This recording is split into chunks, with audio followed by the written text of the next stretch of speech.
Alright, ladies and gentlemen, boys and girls, welcome back to the TCG eSports Gwent Weekly Cast. This is week number 19 of the weekly tournament. I am your host, ShoePlays, as always. Good to see you all here again. We are in for a bunch of really great matches tonight. Very cool games played, and a lot of different variety in the decks, which is always good to see. So go ahead and give it a little bit of an overview of the meta as how we see it at the time. So, as I'm sure all you guys know, Monsters is rampant on the ladder right now. Dagon is pretty much unquestionably the number one deck, tier 1 deck, I would say, with Airden and Unseen Elder really not far behind. But this is a Conquest format tournament, best of 3. So, as much as Monsters is good, you do have to be well-rounded in these kinds of tournaments. You do have to win with other leaders. Ooh, sorry about that. Wow, good way to start the broadcast. But anyway, moving on. We do see some other factions kind of competing with Dagon in this sort of tournament setting that don't necessarily perform too well in the ladder. You've got decks like a control-style Nilfgaard and a control-style Skyatall that's actually doing pretty well in tournaments right about this time. You see lots of prominent community members playing these decks, going far in tournaments. People like Vaish and others that have competed in TGO, bringing these Control, Scorch, Skyatall, and Nilfgaard decks. So that's something to look out for as well. Radovid as well, also a very good counter to Monsters on ladder, pretty good for that. But also quite decent in the tournament scene as well.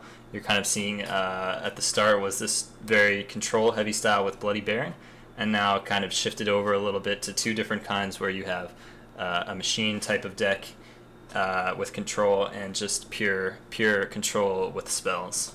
So that's interesting as well. And then also Dwarves has also been kind of tearing up the ladder recently. You see kind of Dwarves as a very common kind of climbing deck, and then also very, very high on the ladder. You see people like Life Coach JJ playing Dwarves at a really high level and doing well with that. Even Shadoways, our first Grandmaster in Gwent, playing Dwarves at a high level. So Dwarves also interesting and pretty force to be reckoned with in the tournament scene. If you don't have those control options to deal with the resilience of Dwarves, then you're going to have a bad time. But anyway, we'll go ahead and give you a rundown on the games real quick. We're starting with the semifinal match, starting with Cakes against Cytokaz. These games were played July 18th, so earlier this week, and now we're going back and doing the cast now. And we're going to go ahead and throw it over to a special segment. We have my boy DG Thunder, and he's going to give you guys some great analysis during the cast tonight. So we'll go ahead and throw that over to him, and we'll take a look at the decks that Cakes has brought to the tournament tonight, and he'll give you a little rundown on what he thinks of those. So here's DG Thunder with the analysis on the decks. Hey guys, DG Thunderer here. So we're going to be starting off by looking at, by watching the games from Cake's perspective. He brought two decks to this tournament. The first one here is this Dagon list that I've been taking a screenshot here of, just so we can get a look at it before we jump into the games. It, at first glance, seems like your pretty typical, sort of like a split weather token deck. Like we do have the one Thunderbolt here, which sort of indicates that it's a little bit more of a token approach. He's not running any Earth Elementals, though. There are three cards in this deck that really stand out to me. First is these two Drowners here. They definitely seem to be being run in place of the Earth Elemental. And having less carryover is an interesting drawback, and it makes Yen less powerful, like playing her at the start of the round after you have a bunch of Harpies and lesser elementals spawning. It can really be a strong power play. But he chose here instead to go with Drowners. I recently fell in love with Drowners myself. It's really surprising how many applications they can have, not just dragging things into and out of weather, but just like disrupting orders. I've found that like disrupting dwarfs so that they can't buff two resilient units at once, or moving consume train so that it can't eat something. Drowners have a really surprising amount of versatility, and I really like that tech choice. Two other cards that really surprised me here. One of them is Succubus. Succubus was incredibly strong in the last meta when it was all Morkvarg, and Succubus was often used to try to steal the giant Morkvarg. But we almost never see Morkvarg now, and Succubus gets mediocre to poor value. Granted, she now can be played loyally, so she's never going to be less than a 5 strength play. But it will be a thing to keep an eye on. Another card that I find very interesting is Akvist. This is especially interesting since he's running Crones, so you only have 3 silver slots, and he decides to devote 2 of those 3 remaining silver slots to card advantage. He has Akvist and Frightener. So it'll be really interesting watching how that plays out. The deck I really want to talk about, though, is his Ethne Dwarf deck. This is more or less your standard dwarf deck. A little bit unstandard in that it's running 3 movers. I'm not sure what all the Dwarven Mercenaries. I'm not sure if all the lists are running more now or not, but the one that I'm familiar with runs significantly less units and more potions. This deck is criticized by a lot of people as being very vulnerable to control, to removal. I would like to point out that at the time of this tournament, Cakes was running, he was like almost in the top 500 players. I think that's in the world, not regional. And he was ranked 20. So this is a good player. Bringing the Dwarfs deck to a tournament, there's a lot more versatility and ways to work around control in this deck than a lot of people give it credit for. And I think it'll be really interesting to watch this deck as it's played by a really good player in a tournament. So yeah, with that said, let's send it back to Shue and get into some games. Alright, I want to give a special thanks to DG Thunder for that analysis of the decks. We'll be hearing from him later on in the cast.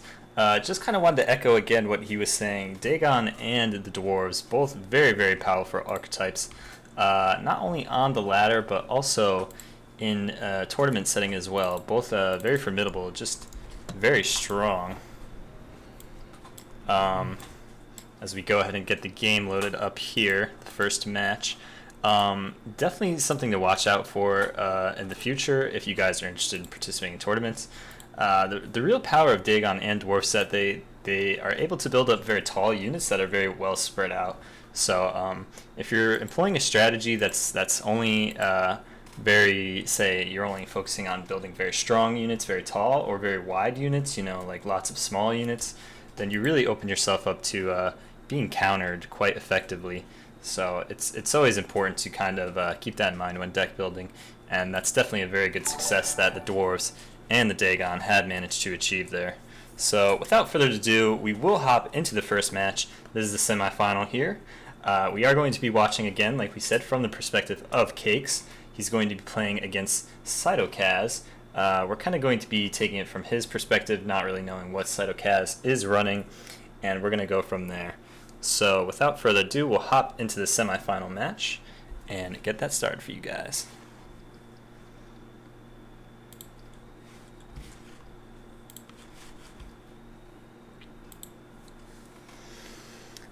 Alright, ladies and gentlemen, as we can see, we do have a recording of Cake's lovely face over there.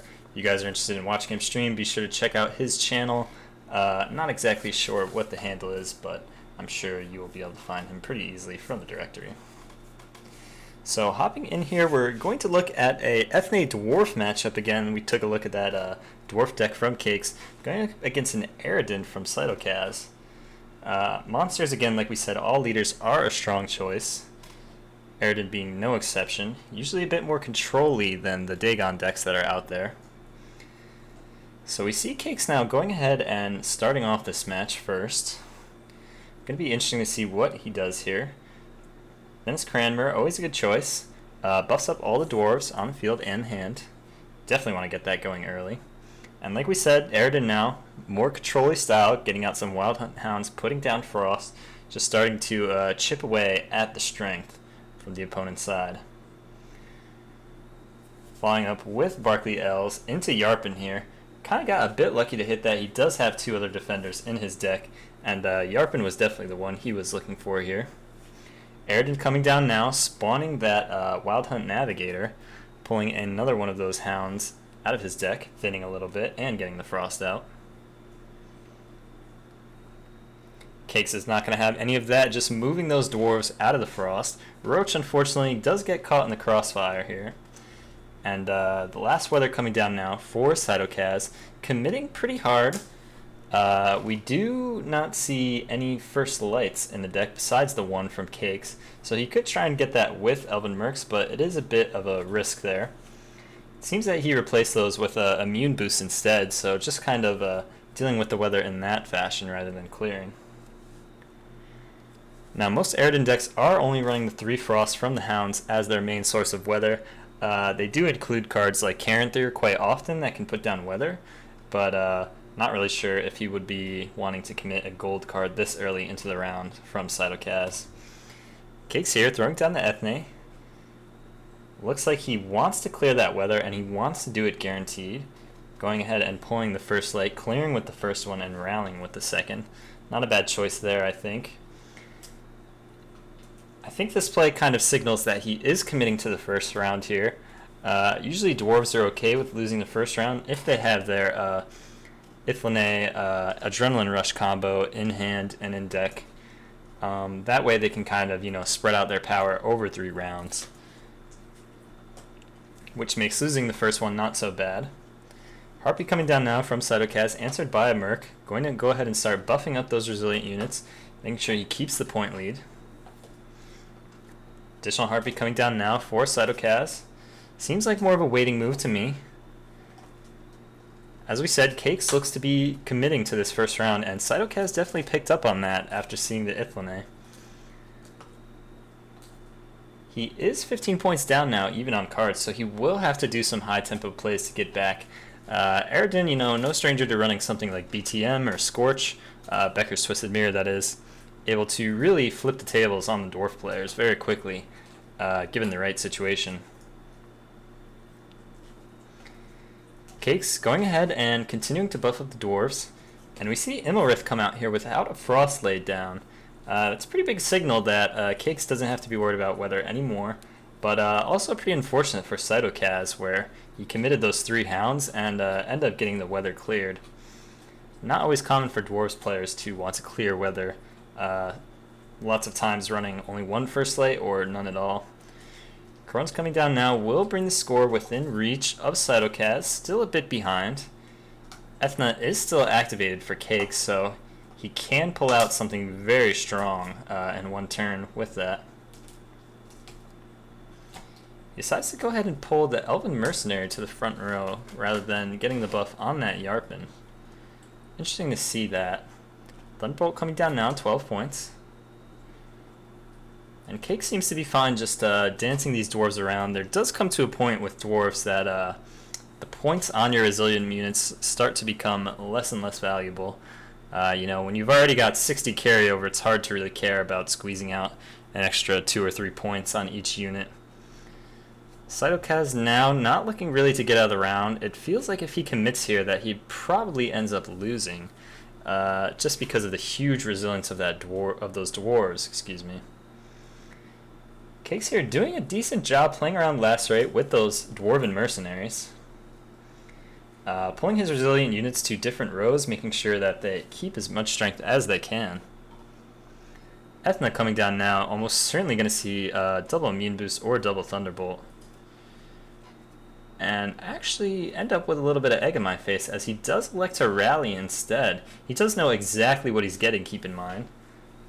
Probably would have liked to seen a Mahakan Defender in front of that Elven Mercenary. But the Elven Mercenary is fine. And Cytokaz, it seems like he has no choice but to concede the round, almost 40 points down. Quite a hill to climb, and that will continue into the next round as 45 points of carryover is taken to the next round for Cakes here. He is down a card, but I don't think that will matter quite at all. It is looking quite bad for Cytokaz here. He does get a bit of carryover himself, puts it within reach, but it will be hard now. Almost 40 points down. We'll see if Cytokaz can draw into any valuable goals that can help claw this game back into reach. Commander's Horn in the hand of Cakes we see. Right now, only 8 points, being able to buff only 2 units. That definitely has to help out Cytokaz a bit. Pulling out Caretaker now, not too many really great options to pick from the Dwarf player. He does pull the Cranmer now. That is 14 points value out of Caretaker, nothing to scoff at all. Here comes the Commander's Horn, and Cakes just praying he could hold on for this 2-0 victory. Geels from the hand will definitely help. Caranthir, 9 points now, laying down Frost. Moving Dwarves, perhaps if he has Lacerate, he can get it back. But 19 points is quite the hill to climb. And Scorch coming down now will do it. 1 point in the lead for Cytokaz. We'll be taking this to round 3. We do see Cakes having 8 points of resilience coming down, which is extremely valuable when going into a top deck war. Igni in the hand. Could be the best that he gets. So we can see Immune Boost and Adrenaline Rush, only cards left in the deck. And Cytokaz looks like he's conceding that one. Does not think that he can take the round. And we will see Cakes moving on, taking that first game in this 3-game series. Alright, ladies and gentlemen, there we have it, first game. And you can just see how powerful the Dwarves are if you don't have those control options in check when you need them. We see the Scorch there from Cytokaz, but a little bit late in the games. There, round 3, not really when you want it. You really want to be scorching round 1 or 2 on a strong resilient unit. It kind of acts as double the value that way because you're getting rid of the points from that first round and any subsequent rounds that Dwarf would be sticking over. Cakes we see there just playing around some certain cards that are common in the meta right now. We saw him electing to miss a few points by not lining up his Dwarfs for buffs, but again, it helped him in a way because he was playing around the Lacerate that we did end up seeing from Cytokaz there off the Water Hag. So well played by both players. We're going to hop into the next match here, and we'll see how it looks. This is Game 2, Cytokaz and Cakes.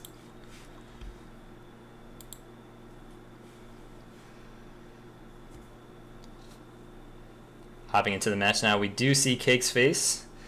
Unfortunately, we do have to deal with some of these difficulties due to the nature of the way recordings have to be taken for casting. So hopefully you guys will bear with us until CDPR provides us with a spectator mode. But probably worth it, not too much of a hassle to be able to see these great tournament games. Cakes electing to do kind of a light mulligan here as he queues up into his Dagon deck. Cytokaz running back that Eridan, wants another shot. Eridan is usually pretty good against the Dagons that are common on the ladder with a Triss Butterfly spell or the more weather-heavy variants. Funnily enough, monsters actually can't really deal with the weather too well. It definitely messes up some of the strategies they have with spawning lots of tokens, buffing up with Triss Butt or Yennefer, things like that. And we do see Cytokaz has teched in the Archgriffin, looking to shore up his matchup against different monsters which are commonly running weather. Cakes now getting those Foglets out of his deck with the Fog, now wants to continue laying down the Weather Assault. We'll see how much weather Cytokaz is able to clear. And it looks like he'll just elect to lay down his own weather, again thinning those Bronze Frosts from his deck, always good in the beginning of the game. Want to make access to your golds and silvers much easier on the draw. Akvis coming down now. A lot of players on the ladder have been removing Fiend from their monsters decks and locks in general, as the meta doesn't really call for it. So Akvis pick is somewhat popular on the ladder as a tech choice in a way. But we see here Cakes running that, and it should get a pretty decent amount of value here. Not really sure how Eridan will elect to clear that. Sometimes they can struggle. Putting it into weather is one good way, but it's often pretty easy for players to dance around that. Immelrith now could clear the Akvis, doing 8 damage if it is in Frost. We'll have to see that. We'll see how Cytokaz decides to attack this as the Drowner pulls that back. Looks like he just wants to apply Frost to the back row using that Caranthir now. The Akvis takes 2. He's got 2 more turns left to deal with this. Cakes here, mulling over his decision. Could be looking to buff that Octfist with the Thunderbolt Potion. Would set it at 8. Unfortunately not quite out of the range of Immelrith, since the Octfist is in the Frost now. Elects to just go ahead, take a Harpy, says, if you can kill the Octfist, go ahead, I'm letting you. Might consider buffing it after this turn if he doesn't see an Immelrith. Could kind of throw Cytokaz for a loop if he just elects to let the Frost take care of the Octfist. Looking to go ahead early and pull out that Harpy from his hand. Hesitates for a moment, but ultimately does decide to go ahead, blocking the Frost with the Harpy. I actually like this play a lot. It does protect the Octfist and also sets up the eggs, which will be cracked by the Frost, giving some additional points. But Cytokaz now pulling the Wild Hunt Warrior cleverly from his Eredin hero power. A lot of people forget that the Eredin is not just a Wild Hunt Hound machine, that you do have other options with that. And the Wild Hunt Warrior bailing him out there, as he seemed to have no other way really to clear that Octfist, and one turn before it was going off. So Cytokaz now staying in the advantage in terms of cards. Crones now will quickly get him ahead after the Yennefer from Cakes. He is 7 points down, taking 2 a turn from the Frost. No real way to deal with that we can see. Mulling over Succubus on the front row. Pulls the trigger on that. I wouldn't mind seeing a pass here from Cytokaz. He would lose the round, but he would go up a significant amount of cards most likely. Seems like a good play from his perspective, but we do see in the hand of Cakes the Frightener, pulling him back within card advantage. We'll see how Cytokaz responds to elect to the Succubus. Definitely not easy. Shackle is pretty uncommon in monsters nowadays. Decides he does want to fight for the round, throwing down Geels. Water Hag here. Lacerate is a lot of damage. Electing to pop those eggs, spawn the Harpies out. One more turn for the Succubus. Cakes here, throwing down Thunderbolt Potion, sparing his egg from the Frost, from the death of the Frost. Cytokaz now not really minding the Succubus. Still ahead after it procs, losing his Archgriffin, but here come the Crones now from Cakes, one turn after the Lacerate. Dodging that. A bit fortunate timing there. We'll see if he could hold on to his lead in this round, as he does have Frightener as his last card, and Cytokaz does decide that it's not worth it to press any further. He'll take his card advantage and head into the next round.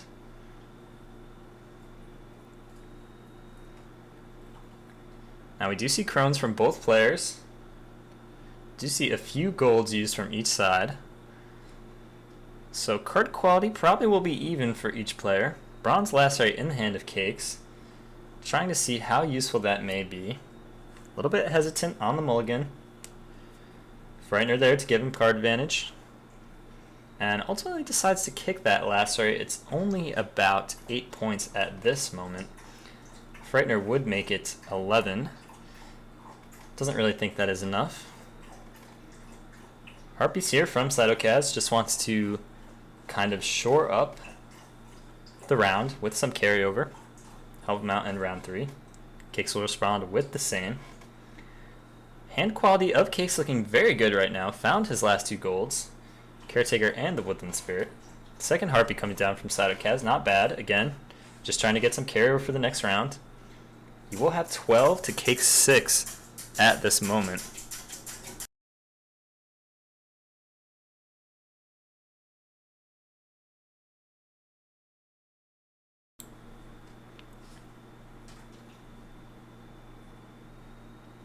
Mulling over his options now, Cake.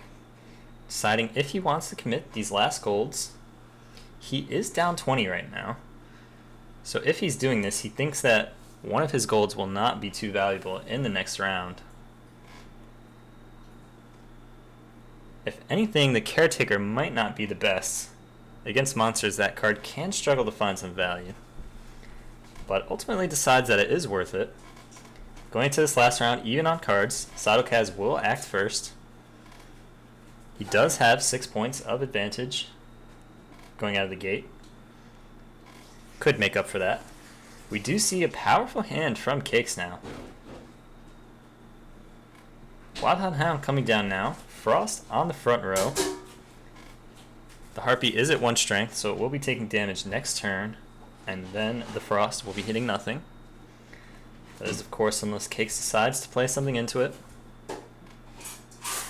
Looking at his graveyard now of Cytokaz, trying to see what is the most valuable target that he can get.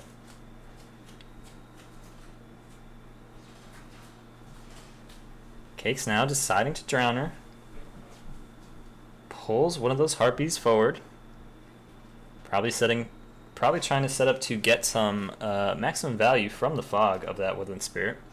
Also a bit of a waiting move, it seems like. Doesn't want to commit his golds just yet. Wants to see what Cytokaz is doing.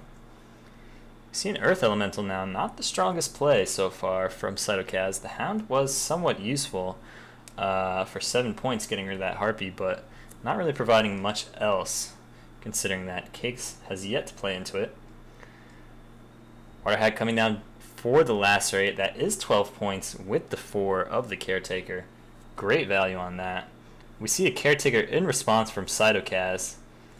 The strongest unit that he can pull looks to be a Crone or a Drowner. Could pull one of those units into the Frost.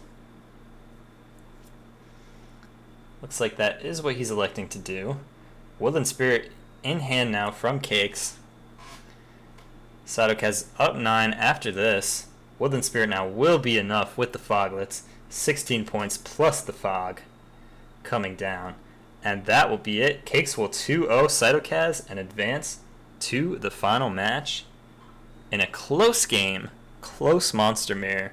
Very, very cool to see that one. A little bit surprised by the result, to be honest. Aridin is actually, I think in my opinion, somewhat favored against Dagon. Has a little bit more of those control options to hold back the swarm, and not really relying on swarming itself.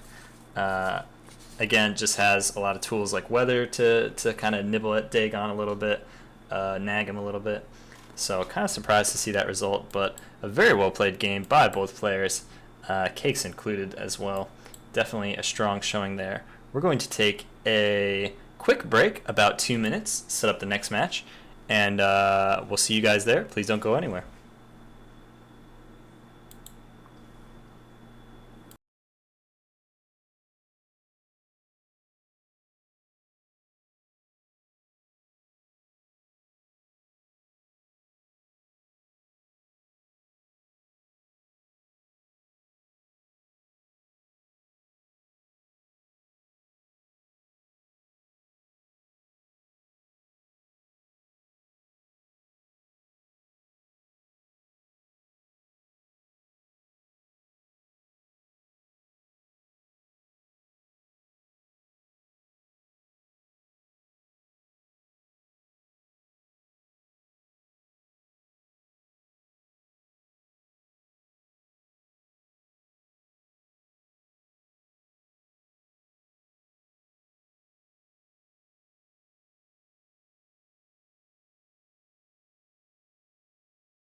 Alright, thank you guys for your patience on that quick break. We are back now, ready to cast the finals of our TCG eSports Gwent Weekly number 19. Now, we just saw Cakes there with an impressive showing against Cytokaz, playing that Dwarf deck and Dagon very well.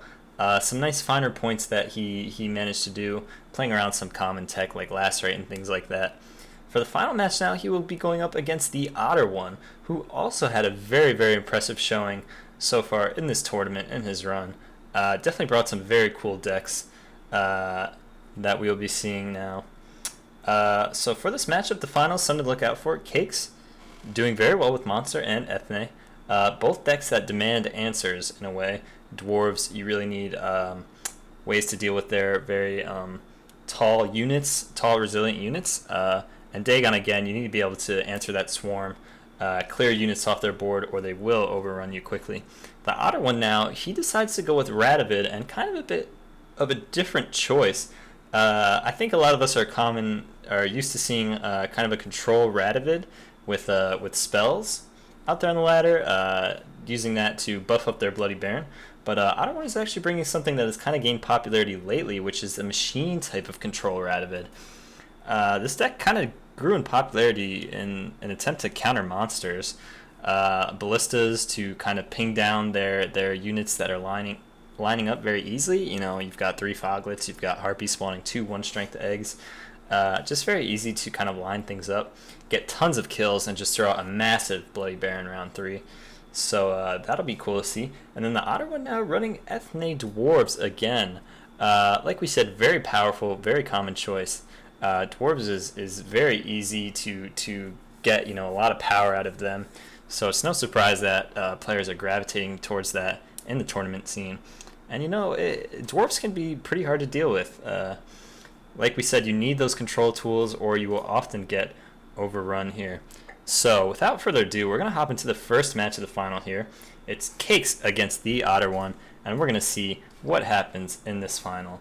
Stick around.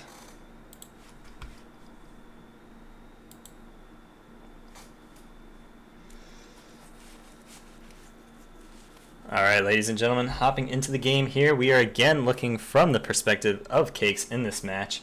Hopping into the mulligans, we see Dagon queued up against the Radovid. Pretty favorable matchup for the Radovid, I would say. Like we were talking about before, can often rack up an insane amount of kills. Get the Bloody Baron buffed up very strong. Don't know exactly what kind of deck Otter One is running. I am familiar that it is a machine sort of deck. And we'll see how much control element that Otter One decides to go. There's a lot of different spectrums you can run on this. So pretty favorable mulligan for Cakes here. We see no Dead Bronze Biting Frost in his hand. Manages to get the 1 Crone in hand, which is exactly the amount you want. Otter One now starting out with Siege Sergeant, pulling out Blue Stripe Scout. Those Sergeants are important to get going early as they will provide a crewman buff to your machines, allowing them to ping multiple times. Ocvis turn 1 from Cakes is not really scared of the Radovid here. Radovid really looking to get 2 targets for the lock. Thinking maybe if he plays it now, while it's the only good lock target, that he may be able to get away with it here. Second Sergeant coming out now from the Otter One, putting that on the back row, trying to play around Igni, things like that. Cakes now deciding what he wants to do. It's hard committing any units to this board, things such as Crones or Drowner or Wild Hunt Hound. Like we said, he does kind of want to play around that Radovid that he knows is there, sitting right there staring him in the face. And if he plays another unit with higher than 4 strength, he allows Otter One to get full value out of his Radovid hero ability.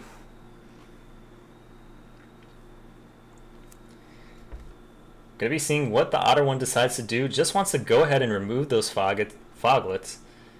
Most likely just trying to get the kills going, trying to buff up his Bloody Baron to begin with.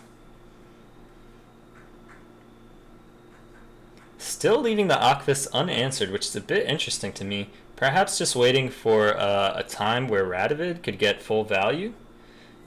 Now might be the time as Cakes decides to play down that Wild Hunt Hound, putting those units in the back row into weather. Ragnarok coming down now from the hand of the Otter One. And that is definitely an interesting choice. It can help rack up the kills again for that Bloody Baron. And interestingly enough, Cakes actually can deal with that with the Water Hag in his hand. We'll see if he decides to do that right now. After that Wild Hunt Hound dies, the Ragnarok will only be hitting him for 2 a turn. He's thinking right now, perhaps he wants to elect to row stack to play around that, but clearing, yeah, he just decides that clearing is fine. I don't mind that as well. That Ragnaru can, like we said, rack up kills. You kind of want to deny that from Radovid, which we see come down now, getting rid of that Akfist at the last moment. I think just waiting till he gets maximum value here. Cake's responding to that with the Crones coming down. The Crones are helpful as they give him a lot of power, and the Crones are a lot beefier than something like a Harpy or a Foglet. A little bit harder to actually get kills on that, which you always want to be aware of in this Radovid matchup. Deathmold coming now, clearing the weather. Surprised we did not see that further, maybe trying to bait Cakes into throwing down some more weather. He did take quite a bit of damage from it before clearing that. Quite an interesting decision to me right there. He did see a Wild Hunt Hound, so maybe he's thinking that there's more weather to come. Don't really blame him for that, but deciding right now it's too enough. Cake's going to go ahead and take the pass here. R1 now has to make up 8 points if he wants to take this round in one card. And even if he does, he will be down 2 cards. Radovid often wants to get some card advantage for their strategy. It definitely makes it easier for them to get down Bork and torch any of the highest units on the other side. So forcing Radovid down 2 cards early is not really too bad.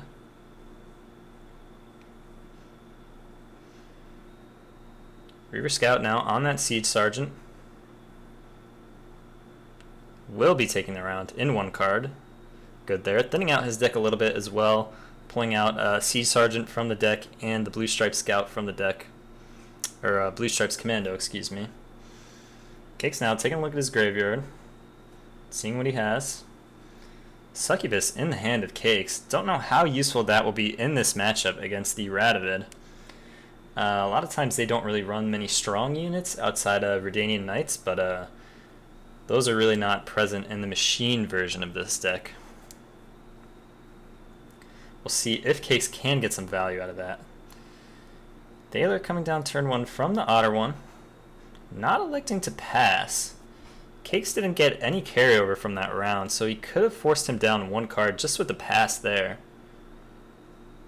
Instead elects to Thaler. You know, I wouldn't mind just passing there open and then using Thaler in the 3rd round. That might be a read for Cakes that the Otter one doesn't have Villain Trentmirth, which is now obliterated right away as we see it come down. So maybe the Otter one is looking to push here. Well, definitely I think so if he's throwing down Villain Trentmirth. Don't think he's throwing that for the ability not to go off. Buff coming down here on the Harpy just wants to make sure that those eggs are safe, providing Cakes carryover for the 3rd round. I like that. Otter one here, seeing what he will gonna do in response to this. He is down 20 points, so if he wants to 2-0 Cakes, he has a lot of work to do here in this round. Perhaps just trying to bleed him to leave Bloody Baron as his final play. Wild Hunt Hound coming down now, dinning that Frost from his deck. Siege Platform will come down now, healing up that Ballista. Otter one definitely going to be looking to get some kills here. Can't quite finish off that Harpy.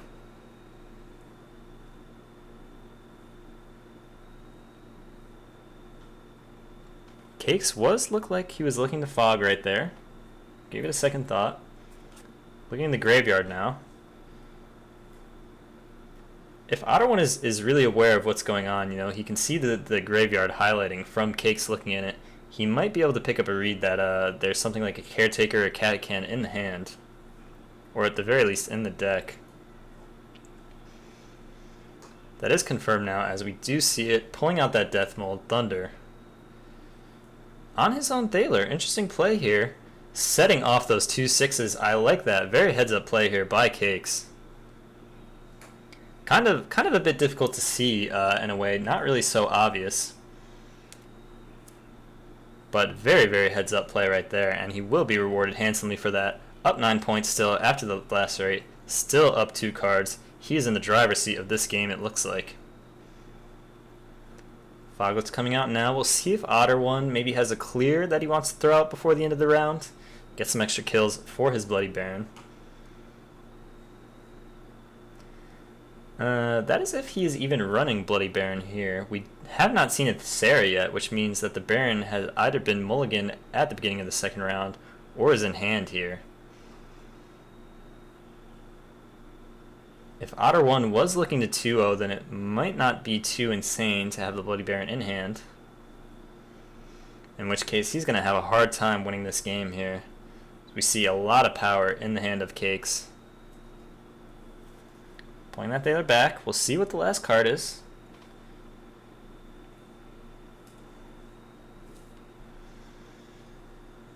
Succubus now probably not getting too much value in this game.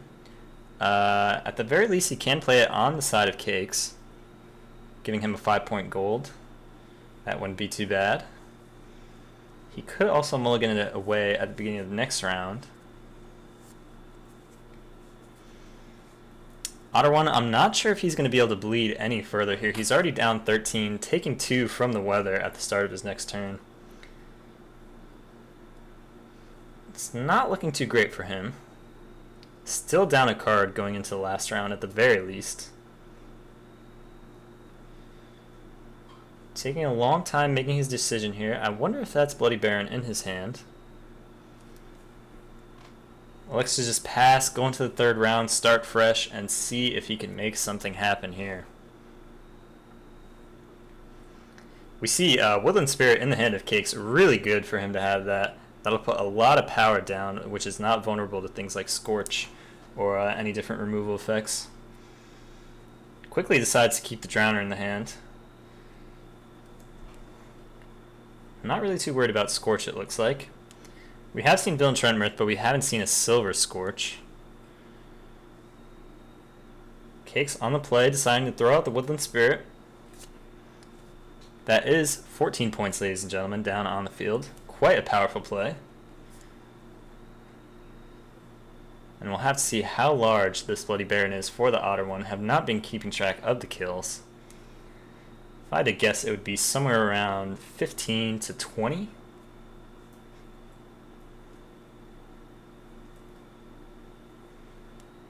Looking in the graveyard now of Cakes, as we can see Otter One highlighting over it. And it looks like a reinforcements now coming from Cakes, or Otter One, excuse me. Playing out Mertigabrak. Kills don't really matter at this point, as Otter One would have to have the Blade Baron in his hand. There we see it now, 16-point Baron, not going to be enough. Succubus coming down on the side of Cakes. Not getting great value out of it, but it is enough.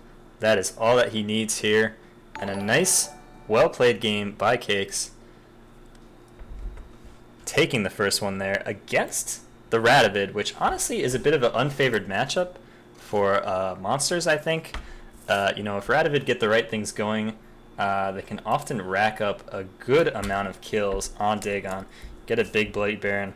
It's not really too insane to see something in the vicinity of, 20 plus points there on the Bloody Baron. So Cakes doing a nice job navigating around those rounds to try and minimize how big that Baron would be. So right now what we're going to do is we're going to hop back into an analysis from my boy DG Thunder. He's going to break down that game a little bit for you guys, try and see the plays that maybe led to the victory there for Cakes. Take it away, Thunder.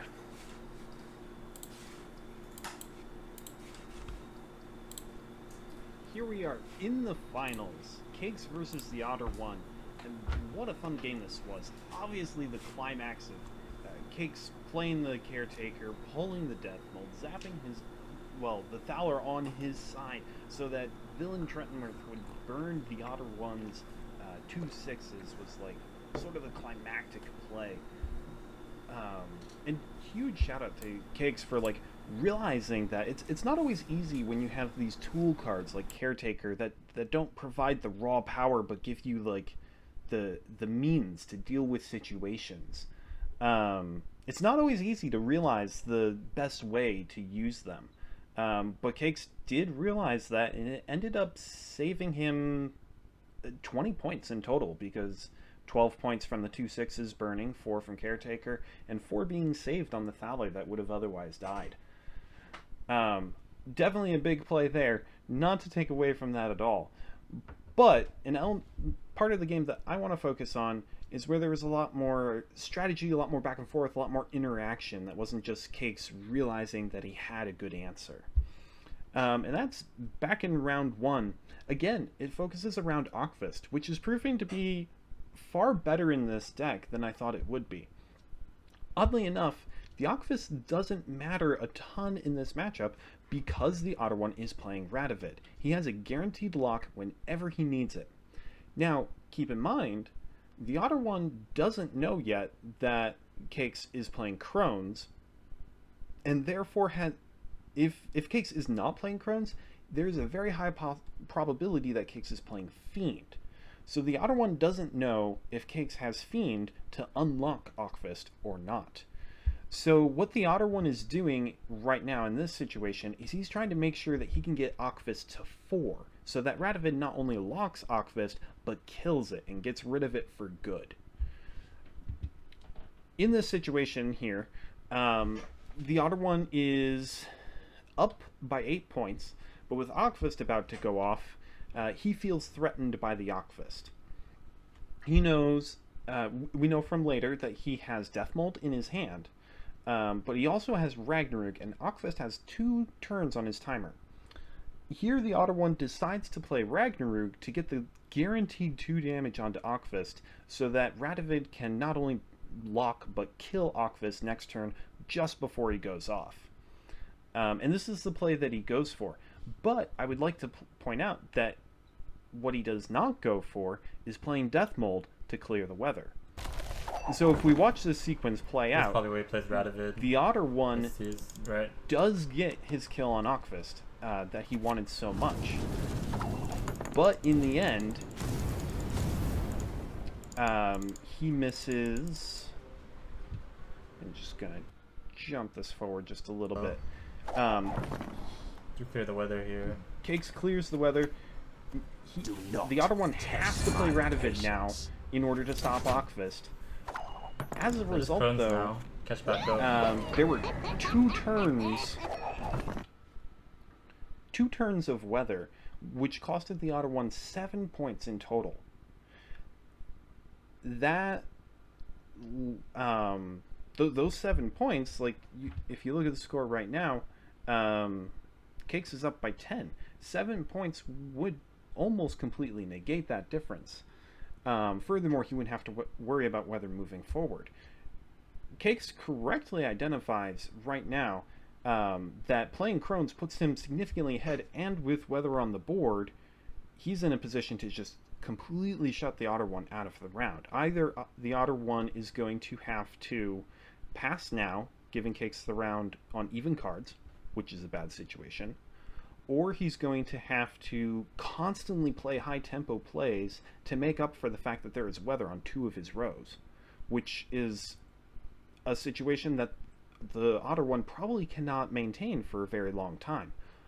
Or Cakes is going to force the Otter one into clearing the weather, which is a low-tempo play, and gives Cakes the opportunity to pass and force the Otter one to go down 2 cards, which is exactly what we see happening. Deathmold comes out 2 turns after the second weather was played. It's gonna clear skies. I can fog again. And clears the skies. I fog back row. Still being down by Actually, 7 points. I don't know if I want to fog back and also row, down a card. already. That ultimately cost the Otter one the game, and it was because he was too worried about the Akvist. Ultimately, Akvist threw the Otter one, concerned the Otter one enough that I think he made a misplay in not clearing the 2 rows of weather right away, and ended up costing him not the round, because he still won the round, but it cost him the 2 cards that he went down in round 1, which heavily influence the game.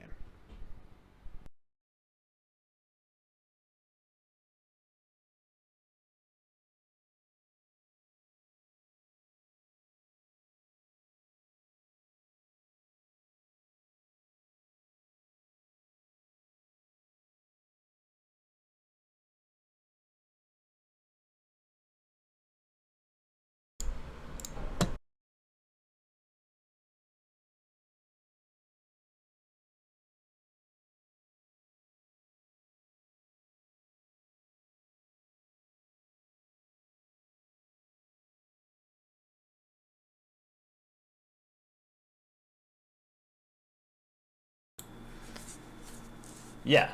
All right, we are muted, but we're back. So, like I was saying, good analysis from DG Thunder there. Um, kind of breaking down how Cakes was able to get that 2-card advantage there, leveraging the pressure that the Octopus was putting on the Otter one there, allowing himself to get ahead 2 cards in that first round. We talked about before, Radovid really does not like to be down 2 cards, or any cards at all. He does have Thaler to get that back, but oftentimes that's not enough if you're down 2 cards or more. So very heads up play there by Cakes.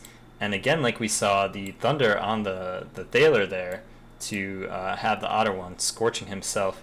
Not really an obvious play there, so good that he was able to find that and take the round with that very easily. So without further ado, guys, we're going to head into the second match of the finals here. Cakes up 1 game over the Otter one.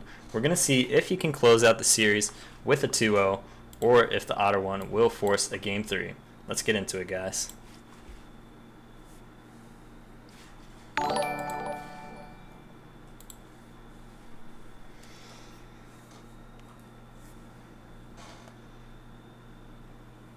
Here we go, heading into the second game here of the finals of the TCG eSports Gwent Weekly. Looking at a dwarf mirror here, as we see both players electing to bring dwarfs. Cakes winning that first game with his Dagon deck, the Swarm, against the Radovid of the Otter one. And the Otter one deciding, instead of running back that Radovid, which probably was brought to target the Monsters matchup, now deciding to switch it up, play his own Ethne deck, and see if he can pull out a victory with that against an unknown queue of Cakes. So we see mirrored Yarpins on both sides of the board coming out turn 1. Cakes does have the Dennis Cranmer in hand, going to be buffing up his dwarves significantly, while Otter one elects instead to go with Barkley Elves, getting a fair amount of tempo turn 2 and also getting out additional dwarves for the buffs. Cranmer coming down now for Cakes. And third dwarf coming out now for Otter one. Third resilient dwarf, that is. Second of the Mahakam Defenders, which Cakes again mirrors on his own side. 6 strength, getting a little bit of a boost from the Dennis Cranmer. And Otter one looking to pull that Yarpin onto the first row, get those buffs going. You guys all know how dwarfs run, and we're going to see which dwarf player can dwarf the best.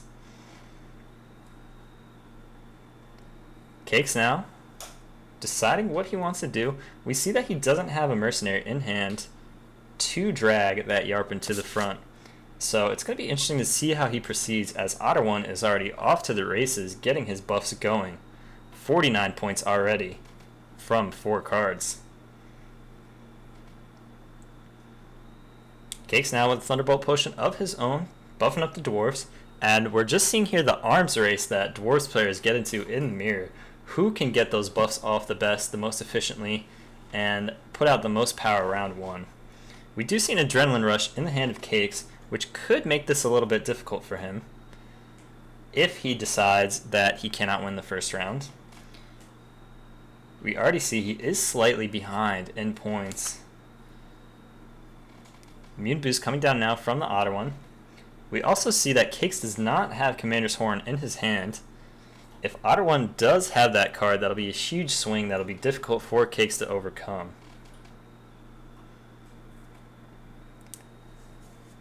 Mercenary now coming down, deciding which potion he wants to get. Decides he wants to go with the Thunderbolt. Every step of the way, these two players making sure their dwarves are staggered as best as possible. Igni is very, very common in the dwarf decks these days, so want to play around that as best as you can. It's interesting to note that Cakes does have the Igni in his hand, right now representing 20 points burned on Otter 1's side. Very good point swing that he can leverage to try and win this round. Looks like he is mulling over whether he wants to throw down this Ithlane right now. Most likely would be used for a buff. First Light would not be insane as well, rallying out some additional units. Looks like he's electing to go with Alzur's Double Cross, pulling out a Dwarven Mercenary. Pulling the Mercenary up to the front row. Electing not to go with the Yarpen. We did talk earlier about kind of the diminishing returns on buffing up those resilient units, where once you have a certain amount of points, squeezing out extra 1, 2, 3 points is not really a top priority. Against dwarfs, though, in the mirror, you might want to squeeze out that extra value. Your carryover, even if you have 60 carryover, it doesn't look quite as impressive when you're staring across from another 60 or so carryover on the other side. So Otter 1 playing out his Ithlane now probably just wants to ensure that he can take this round. We do see an Ithlane from Cakes, which can combat this Ithlane, kind of making it a wash for both players. Otter 1 deciding to actually rally off his Ithlane. Figures if he can pull Elven Mercenaries, he can get some additional value off that. And it looks like he doesn't have another bronze unit in deck, or perhaps a misclick. Don't really know what happened there.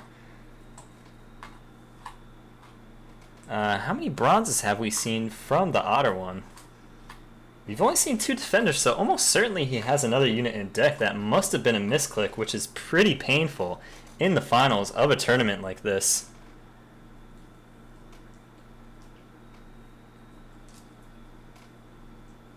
Perhaps maybe just ran out of time on the timer there. Not quite sure what happened. But we see Cakes now playing out his own Ithlane. Getting some additional buffs and a dwarf down. And we see him taking the lead now, up 9 points, even on cards. He's going to need all the help he can get to try and fight back when he has this kind of useless A-rush in hand in terms of gaining points. We'll see how the Otter 1 decides to respond to that. Kind of a painful moment, burning that first light for nothing. We'll see if he can battle through that. And wow, this is going to be kind of a huge blunder here. We see those 2 24-point dwarves lining up on the back row. Cake striking at this opportunity very quickly. Looks like a bit of an oversight from the Otter 1. Maybe just did not expect Cakes to be running Igni. Maybe a little bit tilted from that mistake with the Ithlane. And he will give up this match right here, down 46 points, and Cake's going to add insult to injury, A-rush here on the Cranmer.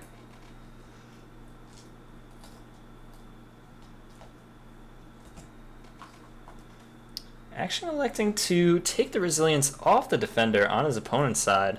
It does provide him basically 2 more points.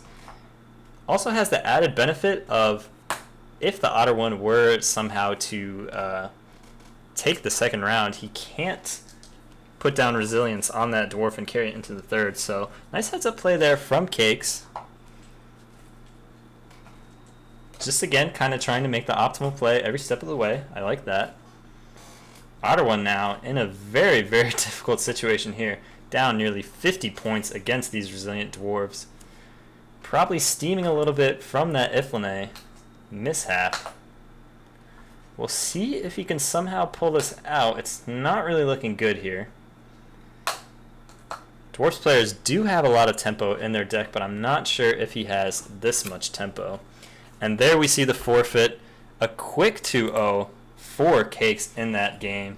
A little bit unfortunate there for the Otter 1. Not quite sure what happened with that Ithlane. Possibly running out of time, kind of the game choosing for him, or maybe a misclick.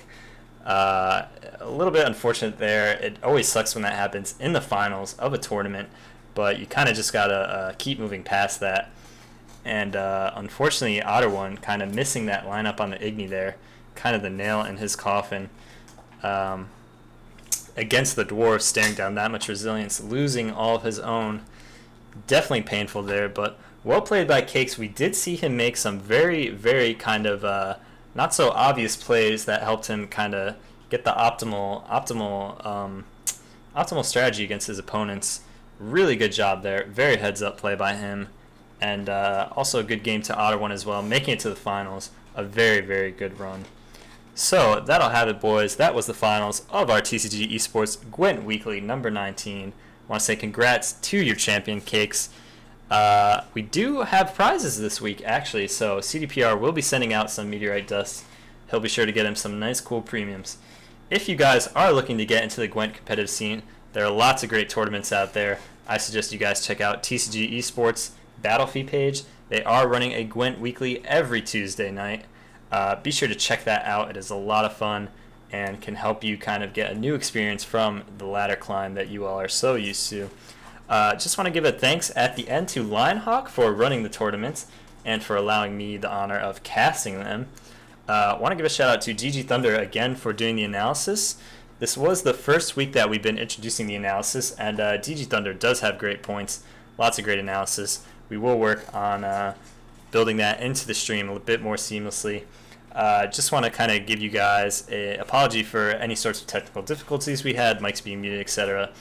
I do have to run the production myself, as well as always trying to talk and keep you guys entertained. So we'll be working in future weeks to make sure that everything runs a lot more smoothly. But just want to thank you guys for watching.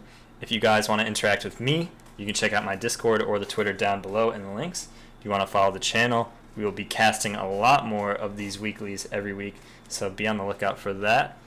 And without further ado, just one last congrats to Cakes. Thanks to everyone for watching, and we will see you next week.